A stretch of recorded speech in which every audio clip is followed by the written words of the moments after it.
ជ្រាបសួរក៏សួស្ដីដល់បងប្អូនយើងដែលចូលចិត្តនៅកាឡាបបកត្រីហ្នឹងហើយនេះជាវីដេអូទី2របស់ខ្ញុំដែលខ្ញុំនឹងមកចែកម្លែកបងប្អូនដែលថ្មីតាក់ទងជាមួយនឹងការពងត្រីជាមួយនឹងដងធំឬក៏មួយដង spinning អញ្ចឹងណាបងប្អូនអញ្ចឹងសម្រាប់ការពងជាមួយនឹងដង spinning ឬដងធំនេះអត់ខុសអីពី casting ប្រហែលទេបងប្អូនគាត់នៅពេលដែលយើងអុសមកឧទាហរណ៍ថាយើងកំពុងតែអុសមកត្រីខាំអញ្ចឹងជាទូទៅបើសិនជាត្រីខាំគល់ប្រឡងឬក៏ចុងប្រឡងអញ្ចឹង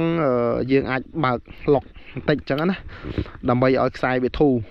ហើយសម្រាប់ដងបងប្អូនដងគឺយើងប្រើដងប្រភេទដងឈោនៅពេលដែលយើងពងត្រីណាកុំប្រើជ្រុលទៅមុខខ្លាំងពេកកាលណាត្រីវាឆក់វាទាញខ្លាំងអញ្ចឹងធ្វើឲ្យវាតឹងខ្សែខ្លាំងអញ្ចឹងណាកាលណាបើយើងបញ្ឈរដង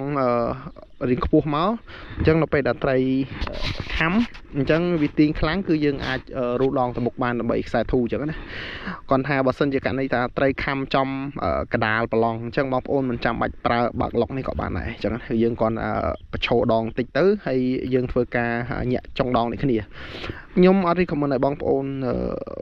ប្រើពងត្រីដែលប្រើទាញខ្សែញ៉ាទេអញ្ចឹងខ្ញុំបានបញ្ជាក់នៅវីដេអូមុនហ្នឹងគឺនៅពេលដែលយើងពងខ្សែបែបនេះគឺយើងអាចស្មានថាត្រីនឹងទូទៅធំបានច្បាស់ដូចការយើងពងដងទេអញ្ចឹងសូមបងប្អូនទៅទស្សនាវីដេអូចលនានៃការយកត្រីជាមួយនឹងដងធំរបស់ខ្ញុំទាំងអស់គ្នាអរគុណ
ចង់កន្លះគីឡូវត្តទៅហោះទៀត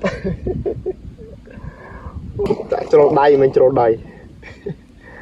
ដងធំជ្រុលដៃអក